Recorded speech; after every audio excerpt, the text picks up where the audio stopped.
সবাইকে নতুন আরেকটি ভিডিওতে স্বাগত জানাচ্ছি। আজকের এই ভিডিওতে আমি চলমান ক্লাব ওয়ার্ল্ড কাপ নিয়ে একটু আলোচনা করতে চাই।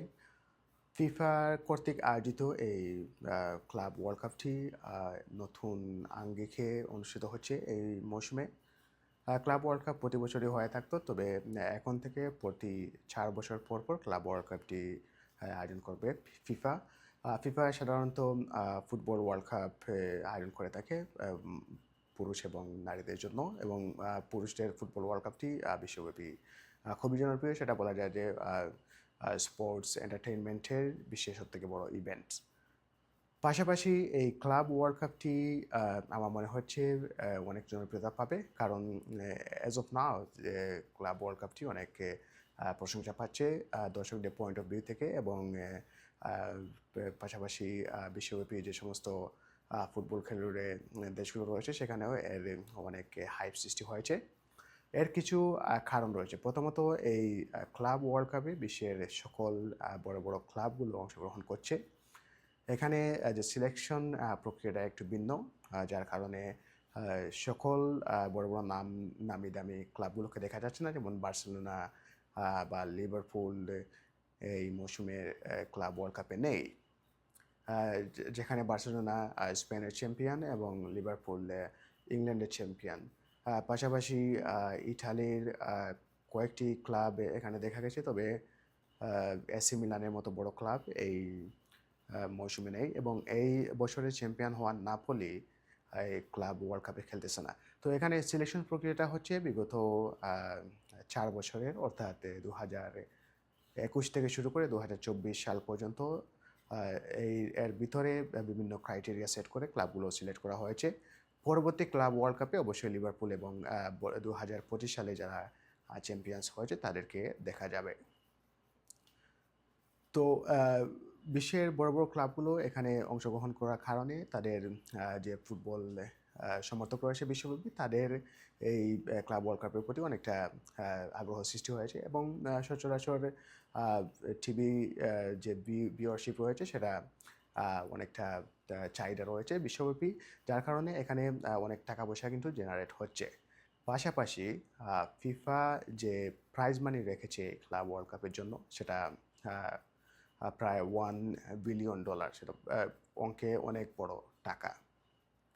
তো যে ক্লাবগুলো অংশগ্রহণ করতেছে, যে প্রায় সকল ক্লাবই কিছু না কিছু পার্টিসিপেশন মানি পাচ্ছে, যেটা অঙ্কে অনেক বেশি, তবে সব ক্লাবগুলো সমানভাবে পাচ্ছে না। যাদের স্টারডম অনুযায়ী সেটা ভাগ করে দেওয়া হচ্ছে, যেমন রিয়াল মাদ্রিদ এবং ইংলিশ লিগে অন্যান্য যে ক্লাবগুলো অংশগ্রহণ করতেছে, চেলসি এবং ম্যানচেস্টার সিটি, তাদের পার্টিসিপেশন মানির অঙ্কটা অনেক বেশি কম্পেয়ারিং টু যে আরও কিছু ক্লাব রয়েছে, যেমন নিউজিল্যান্ড থেকে একটি ক্লাব অংশগ্রহণ করেছে, ওদেরকে প্রায় 2 মিলিয়নসের মতো টাকা দেওয়া হয়েছে, যেখানে চেলসি প্রায় 50 মিলিয়নসের মতো পার্টিসিপেশন মানি পেয়েছে। তো এটার একটি ক্যাটাগরি রয়েছে, তবে আসল কথা হচ্ছে যে সমস্ত ক্লাবগুলো এখানে অংশগ্রহণ করতেছে তারা সবাই একটি পার্টিসিপেশন মানি পাচ্ছে, এবং প্রতিটি ম্যাচ উইনিং হওয়ার সাথে সাথে টাকার অঙ্কটাও কিন্তু বাড়তেছে। তো এই মুহূর্তে পিএসজি এবং চেলসি ক্লাব ওয়ার্ল্ড কাপের ফাইনালে পৌঁছাতে সক্ষম হয়েছে, এবং চেলসি যদি এই ক্লাব ওয়ার্ল্ড কাপের ফাইনালটি জয়লাভ করে, তাদের টোটাল যে রেভিনিউটা সেটা হবে প্রায় 120 মিলিয়ন পাউন্ডের মতো, সেটা অনেক বড় একটি অঙ্ক। কাজেই ভবিষ্যতে এই ক্লাব ওয়ার্ল্ড কাপের প্রতি যে বড় বড় ফুটবল টিমগুলো আগ্রহ, সেটা কোনো মতেই কমবে না, এবং অবশ্যই সেটা আরও বাড়তে পারে, কারণ এখনও কিন্তু অনেক বড় বড় ক্লাবগুলো এই ওয়ার্ল্ড কাপের বাইরে, যেমন স্পেন থেকে 2টি টিম সেখানে আসতে সক্ষম হয়েছে, এর মধ্যে অ্যাটলেটিকো মাদ্রিদ এবং রিয়াল মাদ্রিদ রয়েছে, কিন্তু বার্সেলোনা স্পেনের অন্যতম এবং ইভেন বিশ্বের অন্যতম বড় একটি ক্লাব, তারা সেখানে আসতে পারেনি। ইংলিশ প্রিমিয়ার লিগ থেকে 2টি ক্লাব এখানে এসেছে, বাকি যে সমস্ত বড় বড় ক্লাব রয়েছে যেমন লিভারপুল, আর্সেনাল বা ম্যানচেস্টার ইউনাইটেড, ওরা সেখানে পার্টিসিপেট করতে পারেনি। তো অবশ্যই কম্পিটিশনের পাশাপাশি এখানে অনেক বড় টাকা পয়সা রয়েছে, কাজেই এটা আরও বেশি জনপ্রিয়তা পাবে। আরেকটা জিনিস লক্ষ্য করলে আপনারা দেখতে পারবেন যে ক্লাবগুলো কিন্তু তাদের বড় বড় সকল তারকা, অর্থাৎ পূর্ণ শক্তির টিম নিয়ে এই ক্লাব ওয়ার্ল্ড কাপে এসেছে। উদাহরণস্বরূপ বলা যায় রিয়াল মাদ্রিদের অন্যতম একজন প্লেয়ার জুড বেলিংহাম, উনার একটি সার্জারিতে যাওয়ার কথা ছিল।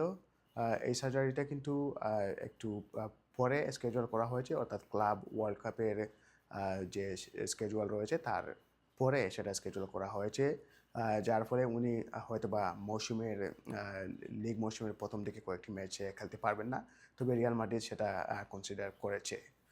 কাজেই সেটা এবং আমরা আরও দেখেছি যে রিয়াল মাদ্রিদ জরুরি ভিত্তিতে কয়েকজন প্লেয়ারকে সাইন করিয়েছে, যেমন আলেকজান্ডার আর্নল্ড এবং আরেকজন স্ট্রাইকার গার্সিয়া, ওকেও জরুরি ভিত্তিতে সাইন করানো হয়েছে। চেলসি কয়েকজন প্লেয়ারে জরুরি ভিত্তিতে সাইন করিয়েছে। কাজেই ক্লাবগুলোর এই টুর্নামেন্টের প্রতি অনেকটা কমিটমেন্ট রয়েছে, এবং যেখানে বড় বড় ক্লাবগুলো যাচ্ছে তাদের ফ্যান বেসরাও এখানে যাচ্ছে, এবং ক্লাবের সাথে যে ফ্যান্সদের যে কানেক্টিভিটি রয়েছে, যার দরুন বড় বড় ক্লাবের ফ্যান্সরা এই টুর্নামেন্টের সাথে অনেকটা কানেক্টেড হচ্ছেন, যার দরুন আমি মনে করি সেটা ভবিষ্যতে ফুটবল বিশ্বকাপের পাশাপাশি সমমর্যাদা পূর্ণ না হলেও প্রায় 60-40 পর্যায়ে একটি টুর্নামেন্ট হতে যাচ্ছে, এবং সেটা ফুটবল প্রিয় দর্শকদের জন্য খুবই আনন্দের একটি খবর। এই টুর্নামেন্টে পিএসজি খুবই ভালো করতেছে, আপাতত দৃষ্টিতে মনে হচ্ছে ওরা এই চ্যাম্পিয়নশিপ জয়লাভ করতে সক্ষম হবে। এই বিষয় নিয়ে আরেকটি ভিডিওতে আলোচনা করব, তবে আজকে এ পর্যন্তই। আপনারা সবাই ভালো থাকুন এবং অবশ্যই চ্যানেলটি সাবস্ক্রাইব করে সাথে থাকুন। ধন্যবাদ।